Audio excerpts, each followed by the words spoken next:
don't know about you, Mike Bell, but this team, Hawks, played great last night. And I'm sitting there and I'm going, why can't we play this way all the time?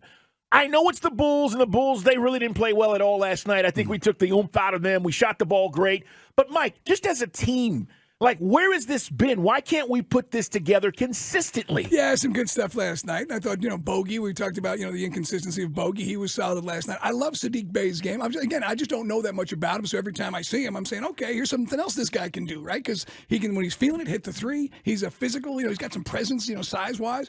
I just thought last night, combination of us doing the right things and the Bulls, anytime it got close, doing the stupidest of things. I was talking to you this morning, that Kobe White kid who's super athletic. I mean, he was doing Billy Donovan went to my old high school, St. Agnes. The coach is probably going to get fired over this. The team plays so undisciplined, makes the worst decisions, but we were happy to take advantage of it last night. So we led from start to finish. We talked about this was a big game last night for the Hawks without Trae Young, and it was. But at the end of the day, I'm not going to sit here and tell you guys that we're better without Trae. That's silly. But are we more fluid?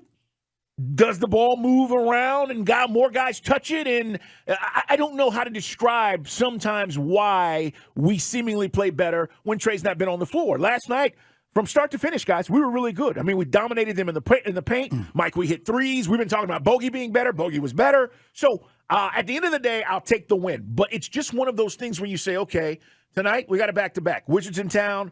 We'll see how they play. They're a big favorite, 11 points. But I just want to see what I saw last night. If we can do that in the playoffs, Mike, we're going to be in a bunch of games. Trae is still third in the league in assists right now, and if he pushes it, he could be second year in a row the most assists. It's just sometimes bad decisions, turnovers. We've talked about just being be more safe with the ball late in the game. But certainly last night, I think this was a team that, I don't know. Chris, our engineer, was talking about, now producer, was saying that it's just the energy and the body language and everything else. Like, I'm not gonna get into the Trae heads fans base here early in the show, but I tell you what, there was some energy last night. There was. Yeah, and again, the insinuation is that guys played freer, they were happier, and the insinuation is because Trae wasn't there. I don't buy that at all. I think we're a great team. Trae helps us makes us greater when he's on the floor. Again, Chris Thomas said that, not me. But I would like to see what I saw last night. And I don't know if that's a function of him having the ball in his hands more times than not. I thought DJ did a really good job last night. We're going to talk plenty about it here on Sports Radio 92.9 The Game. We invite you to follow us. He's Mike Bell, ATL. I'm at Put 'em Up. See Dukes, the radio show. Dukes and Bell 92.9. Follow the radio station at 92.9 The Game. Stay up on everything that's going on across all social media platforms, guys. Facebook, Instagram, and wherever you get your social media. Here's the deal, too. Tonight, Mike, back-to-back game. We know we're in the play-in. We're just trying to improve our standing. Last night was one of those games because the Bulls were, one of those teams that could potentially catch us. Right. And we end up winning the game, 123-105. The other guy that really stood out last night was Jalen Johnson. Yes. Jalen Johnson. I thought he played really well. Thank you, sir. Wrong buzzer. I thought he played really well. I thought he just fouled out. Yeah, last night. Here's another guy, though, Mike. When you say, Jalen, 16 points, he was playing D. His length played a role last night. I like his role right now. And again, let the kid get some confidence. I mean, I thought the same thing you could be arguing for A.J. Griffin. A.J. Griffin plays great perimeter defense, had a couple of threes. And I know that we don't want to get locked in and, this game, that game. I think Snyder is looking at all his options. He's trying out multiple combinations. But I thought last night some of the rotations were fresh.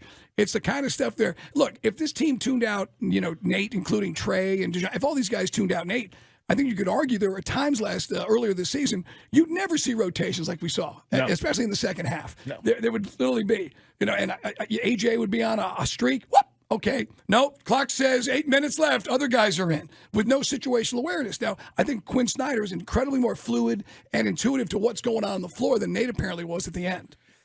Let's, and I agree with you on that. Let's hear from Quinn talking about Sadiq Bey. One of the things he pointed out is Bey put the ball on the floor a little bit more last night. Less catch and shoot, Mike. More trying to be aggressive, get to the rack, put the ball on the floor. This is what Quinn Snyder said about it. Well, I don't think there's anything wrong with being a 3-and-D guy, and that's, a lot of times what can get you on the floor. And then, oftentimes when you're ready to shoot and you hit a couple, you're able to find yourself in closeout situations. And I thought he was very sure with the ball when he went in there. And, we emphasize for a lot of our guys in the paint, feet and fakes. It doesn't have to be, pretty all the time with your finish. If you can be strong and deliberate, sometimes that's more effective. That's what he was. Yeah, I mean, look, I don't care how it looks, right? We talk about $1 million move and a 10-cent finish. That's when a guy misses an easy basket and it makes an incredible move. You got to finish the bucket. So I'm with Coach on this. I mean, I don't care about how it looks as long as Saddiq Bey is able to finish. As far as Jalen Johnson, Mike, you were talking about confidence. Right. Listen to Quinn Snyder. Well, I think one of the things that was good to see is DJ hit him in the corner and he passed up a shot. DeJounte got upset with him, so the next time he shot it and he pointed at him, which was great. You know, I think his teammates have a lot of confidence in him. You know, he's a basketball player. He can do a lot of things on the floor and is capable of making plays on both ends. So, you know, want him to just be instinctive and play with confidence and defend, you know, is one of the biggest things that he gives us. See, but that's what I'm telling you when you talk about John Collins. Shoot it. You're open. If I hit you with the pass, you got to shoot it. Jalen, don't be timid. Don't think, oh, well, I can't shoot it because the guys will get mad at me. If I hit you with a wide open pass, same thing with JC. You got to be able to shoot that. If I can't trust you, Mike, to make that shot or shoot it, then you shouldn't be on the floor. But again, some of this maybe goes back to what we talked about with Nate, where there's a feeling if I don't produce in the 6 minutes I've got, my minutes are gone. You know, so Jalen Johnson playing loose, great. That's again, I'll whisper it. That's leadership. When we talked about what DeJounte Murray was doing. You know, that's something where other guys are involved. It's not just you. I got mine. Yeah. You know, it's other guys getting involved. Whose voice is that? I don't know. And in the case of the Hawks, it worked last night. Also, it was funny because just yesterday, you and I were joking around. I said, man, the Sonogo kid from UConn, who was the outstanding player of the tournament, I wish Capella could finish around the basket like that. And then last night in the fourth quarter, he starts making those great finishes. He did. He had 2 nice touches, man, in the paint, which is sometimes 50-50 for him. All right.